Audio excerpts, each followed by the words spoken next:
Yeah, yeah. Ok. Wouh, on est parti. Tac. C'est bon.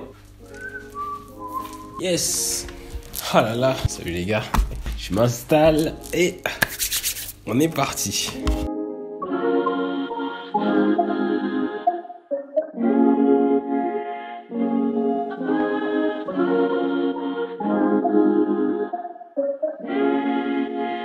Aujourd'hui, on se retrouve pour une nouvelle vidéo. Bonne année! Eh oui, fallait que je le fasse en commençant cette petite vidéo. Donc voilà, aujourd'hui, on se retrouve pour une nouvelle vidéo assez cool. Tout d'abord parce que c'est la première vidéo de 2021. J'allais dire 2020, c'est fini. Ça, c'est vraiment sur le côté. On ne canne plus. Et du coup, je me suis dit qu'il fallait que je commence cette première vidéo de l'année avec ce que j'appelle une petite vidéo. C'est incontournable. J'avais envie de vous passer un peu des keys en 2021 pour que vous commenciez l'année d'une bonne manière. Si vous voyez ce que je veux dire. Tout simplement parce que vraiment c'est un truc que je trouve le plus chiant, c'est quand vous faites un outfit, quand vous avez préparé votre tenue pour pouvoir sortir, etc.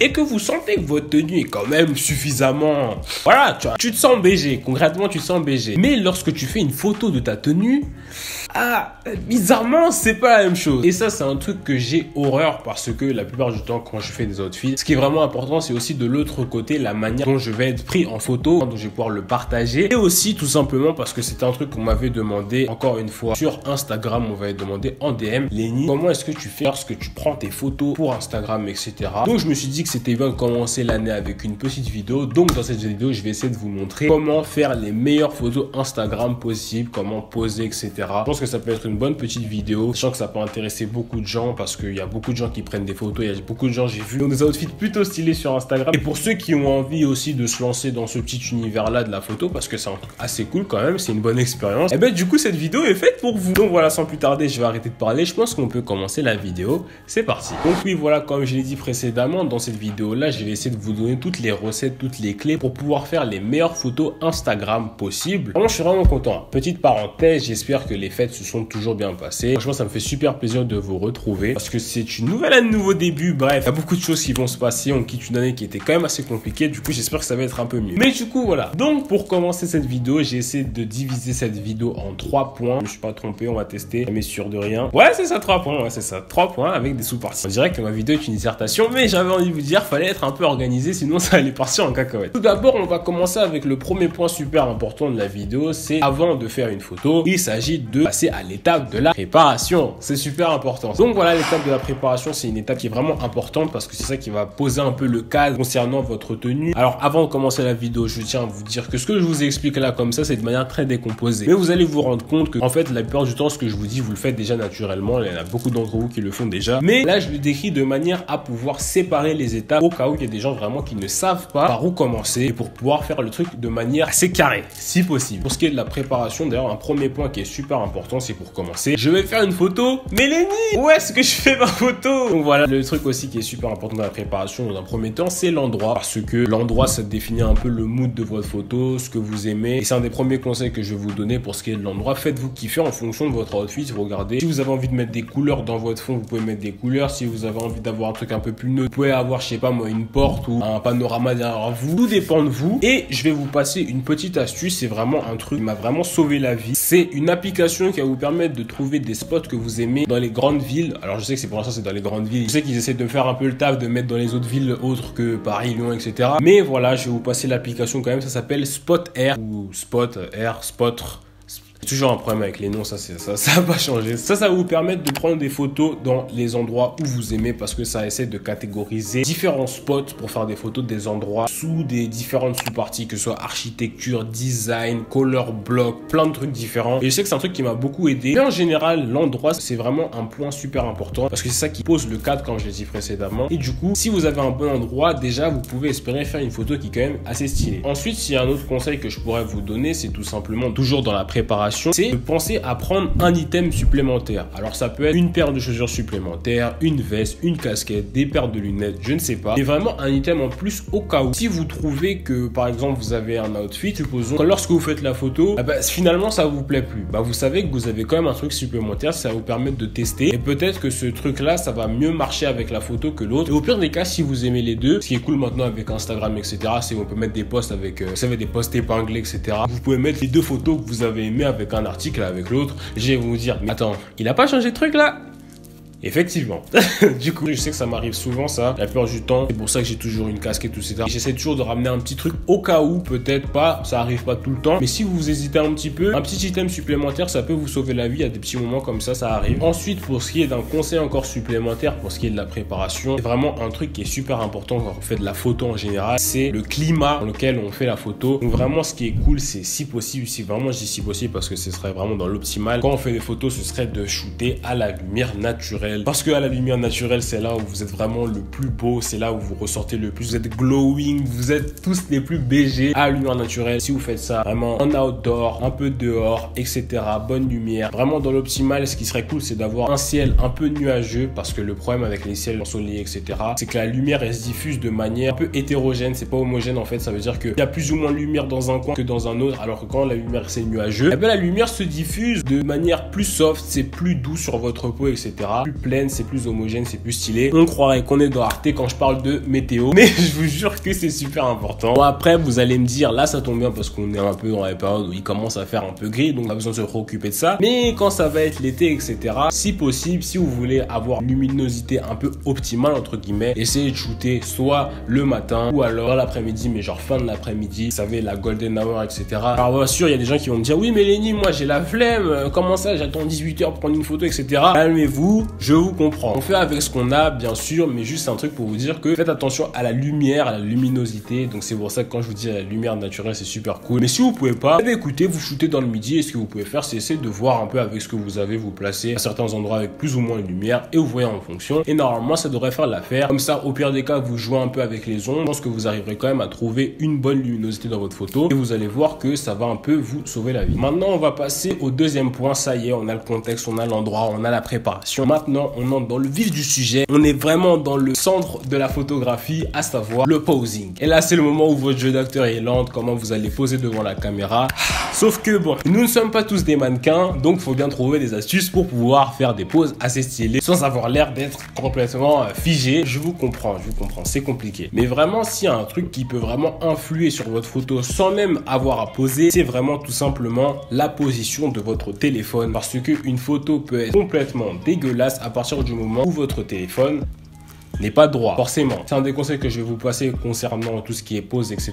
Tenir votre téléphone lorsque vous prenez des photos de manière le plus droit possible. Pas trop penché en avant, pas trop penché en arrière. C'est la plupart du temps ce que les gens ils font quand ils font des photos. C'est un peu, vous savez, c'est un peu nonchalant. Du coup, vous voyez qu'on se penche un peu vers l'avant. Envie de vous faire un cours de maths, vous avez compris le truc. En gros, c'est vraiment droit, quoi. Si c'est un peu trop vers l'avant, vous allez avoir des jambes super longues. Si c'est posé un peu vers l'arrière, vous allez avoir une grosse tête, tout simplement. Donc voilà, essayez de voir en fonction le téléphone vraiment bien droit. Et l'astuce qui est vraiment super importante, c'est d'être le plus bas possible. Si vous êtes le plus bas possible, tout simplement, ça va vous faire ressortir un peu votre taille. Vous allez paraître un peu plus grand, un peu plus costaud. Ça va être nickel. Le téléphone bien droit, le plus bas possible. Et normalement, ça fait l'affaire. C'est carré. Vous allez voir que c'est génial. Pour éviter tout ce qui est d'être crispé, etc. lorsqu'on fait une photo, ce que je vous conseille tout le temps, c'est d'être en mouvement. Si vous n'avez pas l'habitude d'être à l'aise et de faire une pose fixe, vraiment être en mouvement, ça aide. Parce que quand on est en mouvement, c'est là où on voit vraiment que vous êtes décontracté, vous êtes détendu, vous faites quelque chose. Limite, la caméra n'existe pas. Ça juste, ça capture un moment de votre vie et c'est ça qui ressort dans la photo en général. Si vous n'êtes pas à l'aise avec le fait d'avoir une position en mouvement, parce que vous savez quand vous faites semblant d'être en mouvement, c'est souvent pas très naturel. Alors ce que je peux vous conseiller, c'est de vraiment marcher dans le petit espace que vous avez. Si vous avez suffisamment d'espace, vous marchez et normalement la personne vous prend en photo. Alors vous avez deux options, soit vous prenez la photo de manière normale, soit vous pouvez prendre le mode rafale de votre photo, vous spammez, ça fait un trrr, et vous allez voir qu'il y aura 70 photos, mais il y en aura au moins une qui sera plutôt pas mal et vous supprimez les autres si vous n'avez pas envie. Mais en tout cas, il y aura quelques photos qui seront cool. Là, je pense qu'il y aura des plans de la vidéo, vous allez voir tout simplement, je crois que ça remonte un petit peu, mais c'était quand je vous tournais des plans pour cette vidéo là. J'avais demandé à Lucas justement de descendre les escaliers au lieu de faire semblant de descendre les escaliers. Il descend tout simplement les escaliers, ensuite je prends une photo et normalement le rendu est plutôt stylé. Alors si vous n'avez pas la possibilité de faire toute une marche, vous avez juste à faire un petit truc en deux temps, un peu en surplace, vous savez, vous êtes un peu sur le côté et vous faites ce petit mouvement là. Et normalement, si vous avez juste un tout petit peu d'espace et que vous faites ce petit de temps tout en étant décontracté, il n'y a pas de raison pour pour que ça ne marche pas. Donc voilà, pour ceux qui ont envie tout simplement d'être assis ou même posé sur quelque chose lorsque vous prenez une photo, tout simplement le petit conseil que je vais vous donner, c'est tout con, c'est vraiment pas avoir les jambes droites. Vous pouvez aussi, il y a des gens qui aiment bien faire ça, mais je pense que c'est un peu ceux qui ont l'habitude, etc. Mais pour ce qui est un petit conseil, une jambe en avant, une jambe en arrière, vous êtes détendu, relaxé. Si vous avez pas envie forcément d'être trop crispé, avoir les mains sur vos jambes, etc., vous tenez peut-être votre téléphone, vous regardez votre téléphone, tout passe, et ça vient justement avec le prochain conseil. Pour avoir une photo plutôt stylée et pouvoir poser de manière naturelle, franchement, je pense que c'est plus ça le problème, c'est quand on fait une photo, la plupart du temps, on sait pas quoi faire, du coup, ça crée. Si on fixe la caméra comme ça, on a plus l'impression de passer pour un con. Donc, c'est pour ça que je peux vous conseiller vraiment de regarder de l'autre côté, en haut, en bas, à droite, à gauche, vraiment, vous faites comme vous voulez, mais l'angle de la tête joue beaucoup dans vos photos. C'est un truc que j'utilise souvent parce que je trouve que c'est plutôt pas mal. Voilà, vous marchez, vous regardez, tout simplement, vous regardez sur le côté, vous allez vous rendre compte que voilà, hop, la photo a été prise et comme j'ai dit, ça capture un moment de votre vie, tout simplement. Et avec ça, normalement, vous allez voir que vous allez paraître plus détendu et que la photo va ressortir de manière plus naturelle si possible. Ceci regroupe les poses, vraiment, il y a beaucoup de choses. L'angle de la tête, comment vous êtes assis, si vous voulez être en mouvement. Beaucoup de trucs différents, mais globalement, je sais qu'il y a des gens qui le font. C'est un peu implicite et ils réfléchissent même pas, ils le font. Mais voilà, c'est un bon truc si vous voulez en général pouvoir poser. Il y a des gens qui vont me dire qu'ils sont habitués à fixer la caméra, mais je pense que ça, c'est avec l'habitude. C'est vraiment si vous aimez, c'est en fonction de vos goûts.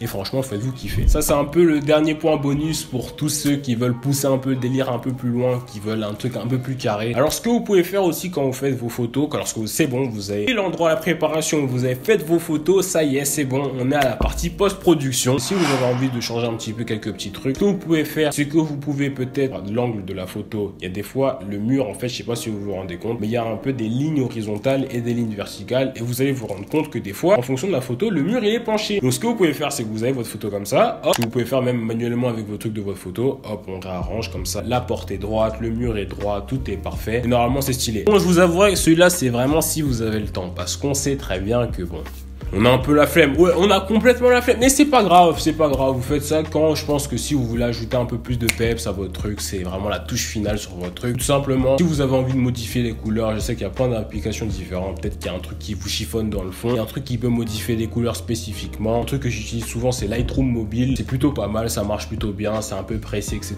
C'est pas mal. Mais je sais qu'il y a plein d'applications. Mais en tout cas, voilà. C'était un peu le pro tips vers la fin quand on a fait les photos. Si vous avez des trucs avec les couleurs, vous pouvez modifier les couleurs, saturation, luminosité, ombre, exposition, tout ça, je vous laisse faire le truc. Mais en même temps, si vous recadrez votre photo, c'est plutôt pas mal aussi. Donc voilà, c'est déjà la fin de cette vidéo. Franchement, j'espère qu'elle vous aura plu. C'était un plaisir pour moi de vous décomposer un peu l'art de la photo en général, parce que c'est vraiment un truc que je fais au quotidien, vraiment, en postant sur Instagram, en postant des photos, etc. Un truc que je prends plaisir à faire et franchement, j'espère que vous allez pouvoir prendre du plaisir à le faire à travers ma vidéo, à travers les conseils que je vous ai donnés. Donc voilà, comme d'habitude, si la vidéo vous a plu, n'hésitez pas à mettre un petit pouce bleu à cette vidéo, ça me ferait super plaisir. N'hésitez pas à me dire en commentaire peut-être quels sont vos conseils aussi quand vous faites des photos, qu'est-ce qui vous permet de vous détendre, qu'est-ce que vous faites d'habitude, quelles sont vos poses favorites, je ne sais pas, dites-moi tout dans les commentaires, j'ai envie de savoir. N'hésite pas à me suivre sur tous les réseaux sociaux, notamment Instagram, c'est les réseaux sociaux sur lesquels je suis le plus actif, c'est sur ce réseau social là que tu vas pouvoir voir mes meilleurs outfits, mes meilleures photos. Bah, va me suivre sur Instagram, c'est super important, j'interagis avec vous, c'est toujours cool. N'hésite pas à t'abonner à la chaîne si tu l'as pas encore fait, si t'es pas encore abonné, tu descends juste en bas, tu cliques sur le bouton rouge, t'actives la cloche, c'est rapide, c'est gratuit, ça fait plaisir, ça donne la force, c'est génial. Franchement les gars, là on commence une nouvelle année, ça me fait super plaisir, comme j'ai dit au début de la vidéo, ça me fait vraiment plaisir de commencer 2021 parce que cette année 2020 était quand même un peu folle, hein, on va pas se cacher. Sur la chaîne, il y a eu 10